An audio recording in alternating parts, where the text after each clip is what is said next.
Knowledge about the Pentecostal Missionary Church of Christ Fourth Watch, heart to heart, with the latest and best events. Get it first here at The Watch, the best informational program of the Pentecostal Missionary Church of Christ Fourth Watch. The Watch.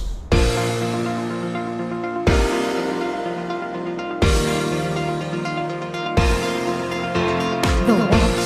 Happy Resurrection Sunday po sa inyong lahat. Alam ko po na ang lahat sa atin ay masaya sa araw na ito dahil ito ang araw na ipinagdiriwang natin ang tagumpay ng ating Panginoon sa kanyang plano para sa kaligtasan ng ating mga kaluluwa. Dahil nito nga pong nagdaang isang linggo, dito ay inalala natin ang sakripisyong ginawa ng ating Panginoon sa pamamagitan ng kanyang paghihirap doon sa krus ng Kalbaryo para sa katubusan ng ating mga kasalanan. Siya'y pinarusahan, ipinako sa krus, namatay, ngunit muling nabuhay bilang kapahayagan ng pagtatagumpay. At sa hapon nga pong ito ay masaya din ako na muli ay makasama kayo sa isa na namang pagbabalitaan ng mga kaganapan sa mga gawain sa loob ng Iglesia ng ating Panginoon sa kawakasan ng mga huling araw, ang Pentecostal Missionary Church of Christ Fourth Watch. Ako nga po pala ang inyong kapatid sa Panginoon, ang inyong tagapaghatid balita, Brother Emmanuel Malyari, at ito ang The Watch. Binabati po natin ang lahat ng ating mga tagapakinig sa iba't ibang dako na naaabot ng signal na ito ng Life Radio 1179 kHz Santiago City and also 1512 kHz Lucena City. At gayon din po sa mga tagapakinig din po natin sa ibang bansa sa pamamagitan po ng ating via Ustream. Maligayang pakikinig po sa inyong lahat. At tayo po ay patuloy na nagpapasalamat sa ating Panginoon na muli may buhay at lakas tayo upang tayo ay patuloy na makapaglingkod sa Kanya. The Watch. At syempre po upang makita nyo rin po ang mga ulat ng ating mga kapatid patungkol sa mga gawaing kanilang idinaos sa kanilang mga lokal, kaya maaari nyo po kaming bisitahin sa Facebook. Just type Life Radio Correspondent Group and then search. Naroon po ang mga post ng ating mga kapatid sa mga gawain pong naganap sa kanilang mga lokal. And we are also inviting you na maging kayo po ay makapag-post din po ng inyong mga gawain upang maisama din po natin sa ating mga ulat. Alright, ngayon po tayo po ay mag-uumpisa na, ngunit bago po dyan ay narito muna po ang isang patalastas. Wondering what's the latest event in the various churches of Pentecostal Missionary Church of Christ in the Fourth Watch here and abroad? Listen to The Watch to get a feel of what happened and be updated. The Watch. Sundays, 4:30 to 5 o'clock in the afternoon. The Word Magazine, a magazine that will empower your faith in God. Read the doctrines and teachings of Jesus Christ through His sent one. The Word Magazine. Email us at thewordmagazine@hotmail.com. You can also follow us in our Facebook account. Just type thewordstaff@gmail.com or contact us at 0948-252-3316. It's time to have this in your own hands. The Word Magazine.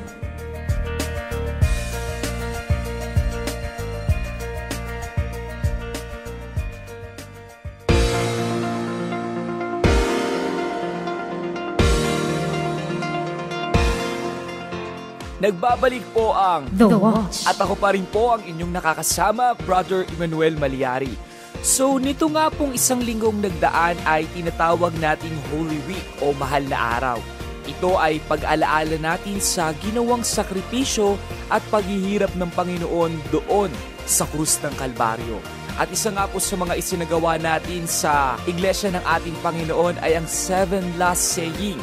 Ito po ay ang pagbubulay ng salita ng Diyos tungkol sa 7 winika ng ating Panginoon bago siya malagutan ng hininga doon sa krus. At lahat naman po ng mga local churches here and abroad ay nagsagawa nito. Pero sa hapon pong ito ay bibigyan nating ulat ang ilan sa mga local churches na nagsagawa ng kanilang kakaibang 7 Last Saying Service. The Watch. Unahin na po natin ang lokal ng General Trias, Cavite. Nito nga pong nagdaang Biyernes Santo ay isinagawa ng lokal ng General Trias ang kanilang 7 Last Saying Service. Doon po mismo sa ating church. Kagaya po ng isinasagawang format ng service sa bawat local churches na may iba't ibang tagapagsalita, ay ganoon din po ang kanilang ginawa. Pero sa kalagitnaan po ng kanilang service ay mayroon po silang isinagawang song interpretation number mula sa adult department, kung saan ay kanilang ipinakita ang mensahe ng pagliligtas ng Diyos sa pamamagitan ng kanilang pagsayaw ng isang Christian song na may mensahe tungkol sa pag-ibig ng ating Diyos. Kaya talaga naman pong naging masaya ang naging service na yon. Lalo na po nang kanilang mapakinggan ang mga salita ng Diyos na ipinaglingkod naman po ng minamahal na Pastor Ador Sico. Siya po ang head pastor sa lokal ng GMA Cavite.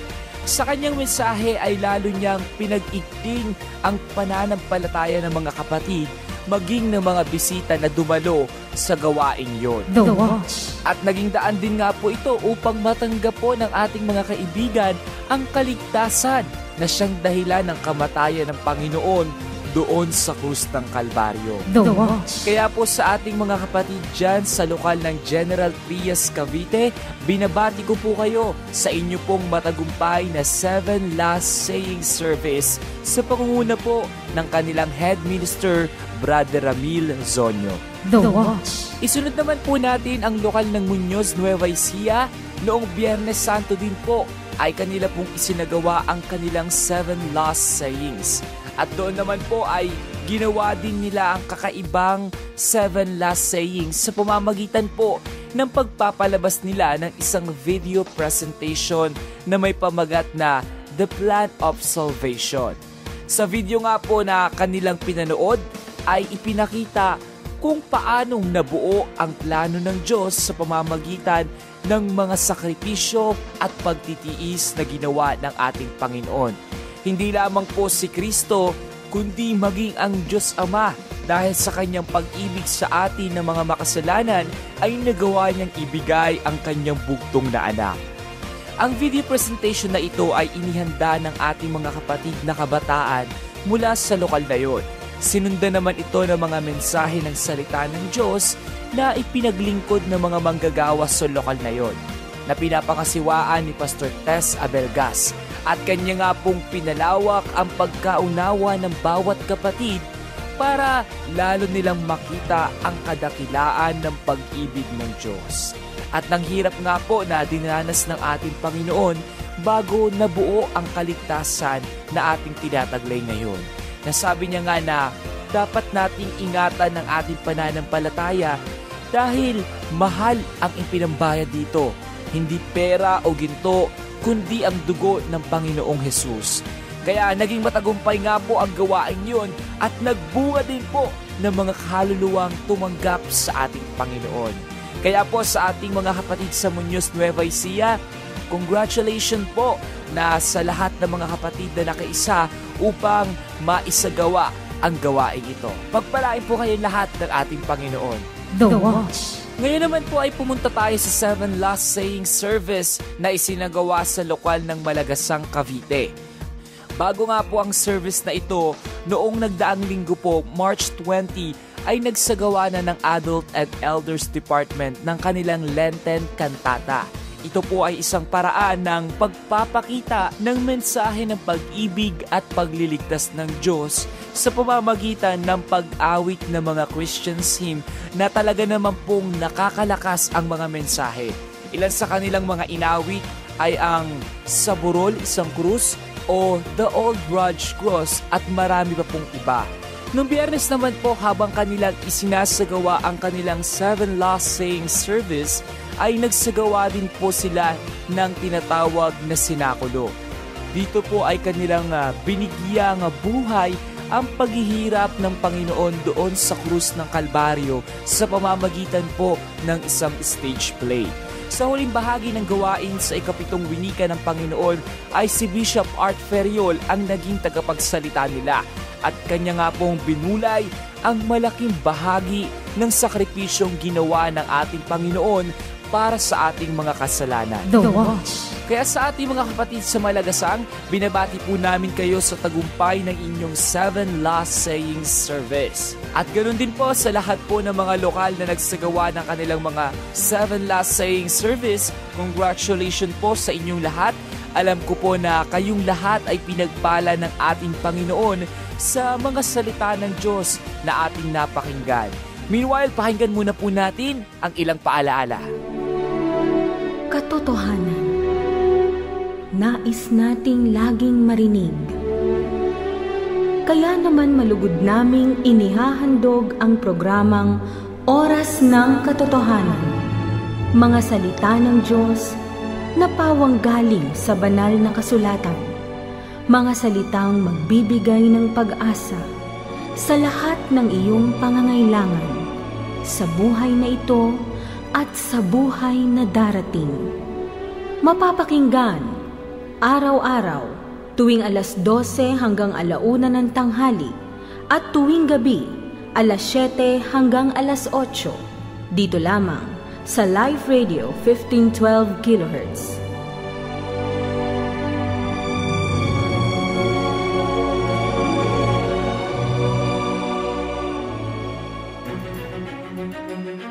Let us reminisce the great and mighty works of God to His church in the end time. To the Pentecostal Missionary Church of Christ in the Fourth Watch. Listen to the Watch and let's witness God's power. Be ready to the upcoming activities of the church. The Watch, every Sunday, 4 to 4:30 in the afternoon, here at Live Radio.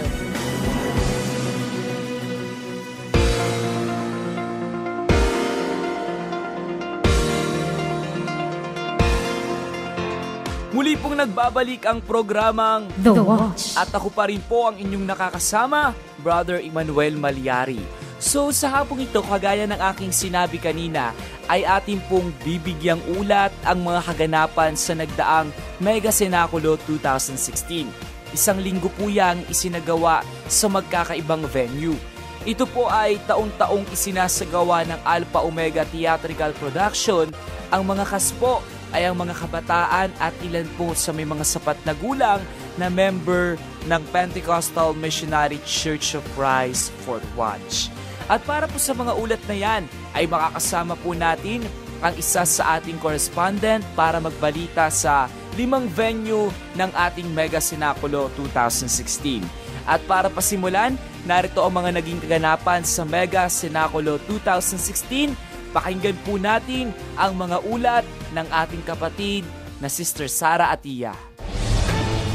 Church anniversaries, district fellowships, regional camps, conventions, conferences, church gatherings. Nito nga pong nagdaang isang linggo ay muli na namang nagtanghal ng isang stage play ang Alpha Omega Theatrical Production. Ito po ang Grand Cenaculo 2016. Una nga po itong isinagawa sa Amphitheater People's Park sa Karuhatan, Valenzuela City noong March 21, Lunes Santo. Purihin ang dakilang Diyos sa pagdating ng sanggol na ito. Ang sanggol na magdadala ng kapayapaan at kaligtasan sa buong bayan. Ano pang hinihintay natin? Ipaalam natin sa lahat ang mabuting balitang ito. At ito'y pagkakataon natin upang ang bawat tao'y ating mailapit sa Panginoon.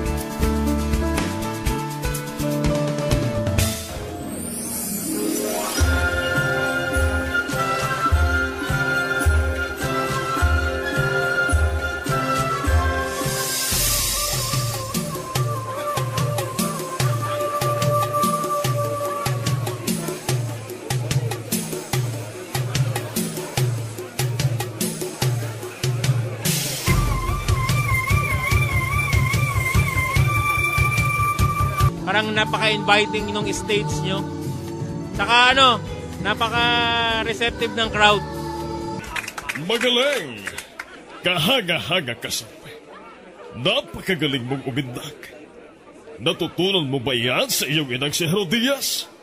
Sabihin mo, anong gusto mo? Ibigay mo sa akin ang ulo ni Juan Bautista.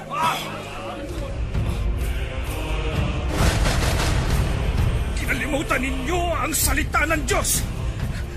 Magsisi kayo sa...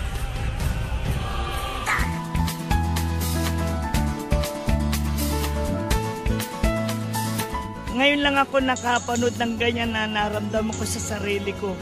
Parang tumimo sa puso ko. Sa pangalawang gabi ay nagtungo naman ng staff and crew ng Alpha Omega Theatrical Production sa Bustos, Bulacan, na isinagawa naman sa CL Street, Poblasyon, Bustos, Bulacan. Doon ay labis din namangha ang mga nakapanood sa ganda ng presentasyon.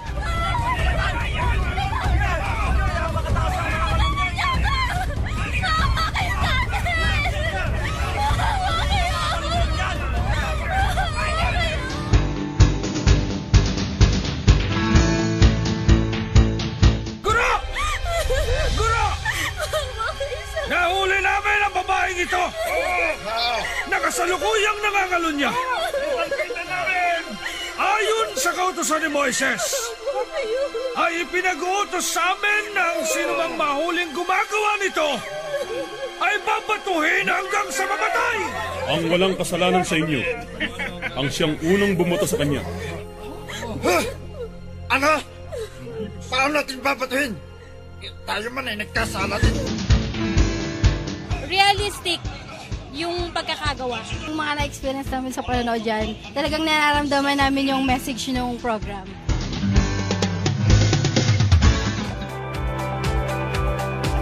Pagkatapos nito ay agad namang nagtungo ang staff and crew sa lalawigan ng Nueva Ecija. At sa lungsod nga po ng Cabanatuan ay isinagawa ang pangatlong gabi ng Mega Cenaculo.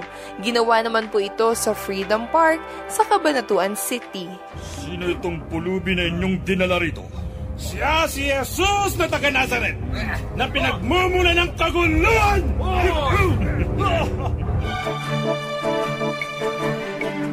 Maganda po yung production, yung props, yung acting po ng mga actors. And okay naman po, medyo goosebumps po. Parang mas mataas yung excitement kasi parang nandun kami sa dati. Hindi naman kasi siya yung typical na makita mo dun sa street na nagpe-penitence. Of course, iba to dahil nandun yung theater aspect. Huwag ka nang magkaila! Masalit Galileo! Nagpaghahalata ka namin sa iyong pananalita, hindi ba? Maniwala kayo! Sinusumpa ko! Hindi ko nakikilala ang tao yan!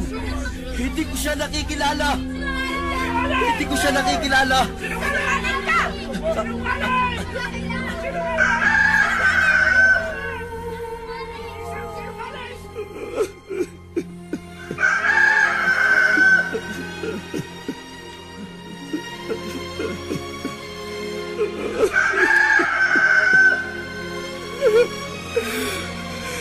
Pinagkaila mo ang aking Panginoon.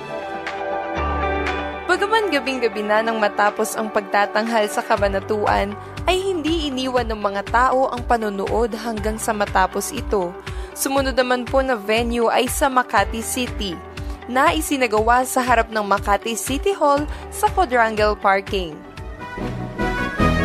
Gusto pong malaman kung ano po yung mga nangyari kay Jesus para ma-save tayo sa kasalanan.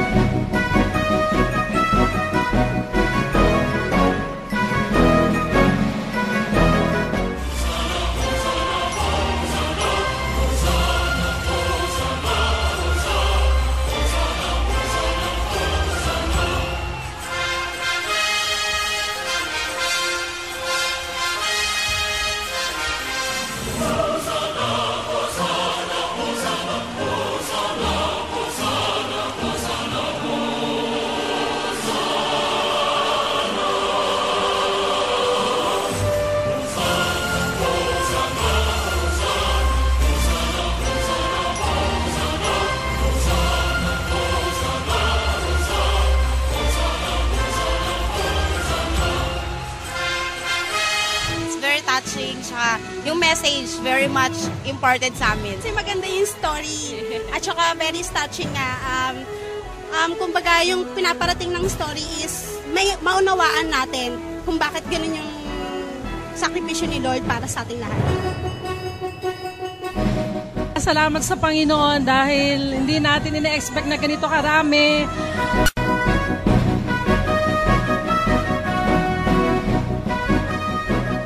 Biyaya ng Diyos kasi hindi namin ina-expect na ganito karami talaga ang umaten para sa saksihan ng ating mega sinakulo.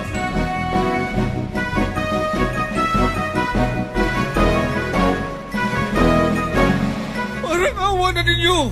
Anong kailangan mo? Tapos na ang ating usapan. Binayaran na kita ng 30 pirasong pilak. Pakawalan ninyo ang aking guro. Ibabalik ko itong 30 pirasong pilak. Ganda sa'yo!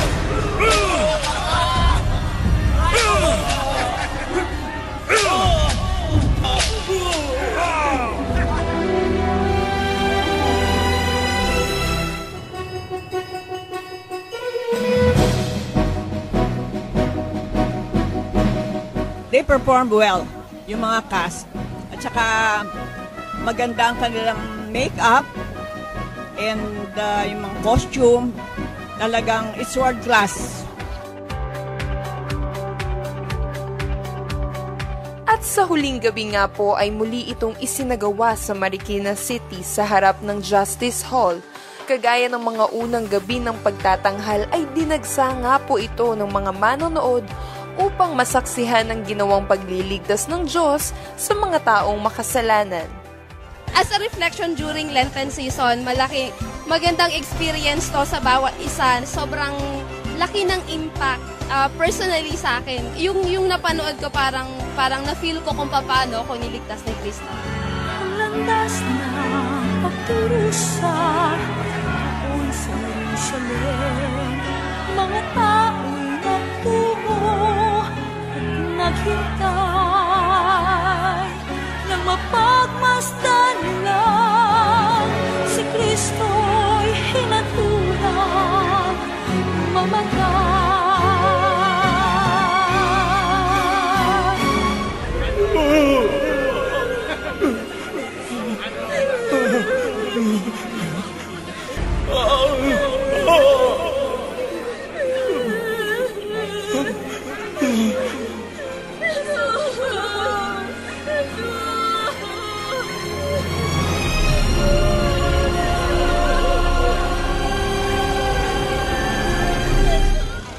Muntik na po ako umiyak. Every year, merong pagkakaiba. Paganda ng paganda. Actually, this is the best sinakula I've ever seen. Naramdaman po namin at nakita po namin ang sakripisyo ng ating Panginoon Jesus para po sa kaligtasan ng ating bayan. At nawa ay nakapagbigay ito ng inspirasyon sa ating mga kababayan sa panahon ng ating Kwaresma o ng ating Holy Week. Sa bawat gabi ng pagsasadula ng Mega Cenaculo ay hindi nga maaaring mawala ang pagbubulay ng salita ng Diyos, kung saan ipinaglingkod ito ng mahal na Pastor Led Ferriol at ng good man of the house, ang mahal na Apostol Arsenio Ferriol. Sa kanilang mga mensahe ay kanilang binigyang linaw ang tunay na kahulugan ng sakripisyo at pagpapakasakit ng ating Panginoon. At ito nga po ay para sa katubusan ng ating mga kasalanan at katiyakan sa kaligtasan ng ating mga kaluluwa. First of all, we know that it is the major task of proclaiming the gospel. Preaching the gospel. Doon sa Kalbaryo ay hinatulan ako. Si Kristo ang nabayubay doon para sa akin. Hindi na ako ngayon parurusahan sa aking kasalanan. Ang pangako ng Diyos sa bawat nagsisisi ay kapatawaran. Nagbunga nga po ang pagtatanghal na ito ng mga libo-libong tao na tumanggap sa ating Panginoong Hesukristo, na naging daan ng pagtanggap nila sa katiyakan ng kaligtasan ng kanilang mga kaluluwa. Isa nga pong malaking tagumpay ang pagsasagawa ng Mega Cenaculo sapagkat dito ay patuloy na natutupad ang layunin ng pag-ibig ng Diyos para sa katubusan sa mga kasalanan ng bawat tatanggap sa ating Panginoong Hesukristo. Yan nga po ang mga kaganapan sa buong isang linggo ng pagsasagawa ng Mega Cenaculo 2016. Ako po ang inyong lingkod, Sister Sara Atia. The Watch. Yan po at ating pong napakinggan ang mga naging kaganapan sa ating nagdaang Mega Cenaculo 2016.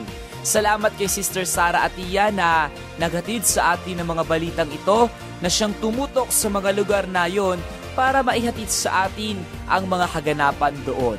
At napahinggan nga po natin ang iba't ibang reaksyon, mga comments at mga salita mula sa mga kaibigan nating nakasaksi at nakapanood ng Mega Cenaculo 2016. Totoong ito ay isang malaking pagpapala sa bawat isa. Hindi lamang po sa ating mga kaibigan na nanood, kundi maging sa ating pong mga kapatid dahil dito natin nakita ang kadakilaan ng pag-ibig, kahabagan at biyaya ng Diyos para sa kaligtasan ng ating mga kaluluwa. The Watch. Sa susunod po na linggo ay marami pa po tayong mga ulat patungkol sa mga naging kaganapan sa ating mga naging presentation at gawain ngayong nagdaang mahal na araw. At sa mga sandali pong ito ay mayroon na lamang po tayong kaunting oras at hayaan niyo po na aking ibigay sa inyo ang ilang mga announcements natin para sa ilang mga malalaking gawain na ating pong gaganapin sa mga susunod na linggo. The Watch. Kaya para po sa mga taga-Australia and New Zealand, alam ko po may mga kaibigan po tayo dyan na nakikinig via Ustream. Sa April 28 to May 1, 2016 ay ang inyo pong camp at ito po ay may pamagat po na Abiding in Christ. The Watch. Inaanyayahan din po namin ang bawat isa na dumalo ng ating combined youth and adult camp this coming April 4 to 8. So may isang linggo na lamang din po tayo upang mag-prepare para sa gawain ito. Ito po ay ating gaganapin sa Malagasang, Imus, Cavite. And also, sa lahat po ng ating mga kapatid, we are encouraging you na kayo po ay sumali sa ating pong mga contest dyan. Maaari lamang po na kayo ay magtungo sa ating pong website. Just type www.pmcc4w.org at doon nyo po makikita ang ating mga contest mechanics. The Watch. On May 1, 2016 din po, tayo po ay magsasagawa ng ating gawain sa Luneta Grandstand. Ito pong gawain ito ay tinatawag natin na Prayer for the Nation, kung saan sa pamamagitan din po ng pananalangin ay minsan pa po nating ilalapit ang ating buong bansa sa Panginoon, lalo na ngayong nalalapit na eleksyon. The Watch. Okay, at tayo po ay dumako na po sa hangganan ng ating oras sa mga pagkakataong ito. Muli po, maraming salamat po sa lahat ng ating mga kaibigan na patuloy na nakinig dito sa ating programang The Watch upang saksihan ang mga kaganapan sa loob ng iglesia ng ating Panginoon. At muli po, salamat sapagkat muli na naman tayong pinagtagumpay ng ating Diyos sa mga gawaing ating pong isinagawa. At ito pong lahat ay ibinabalik natin sa pangalan ng ating Panginoon para po sa kaluwalhatian ng Kanyang pangalan. Muli po, maraming salamat po sa inyong lahat. Magandang araw po sa inyo at pagpalain po tayo ng ating Panginoon.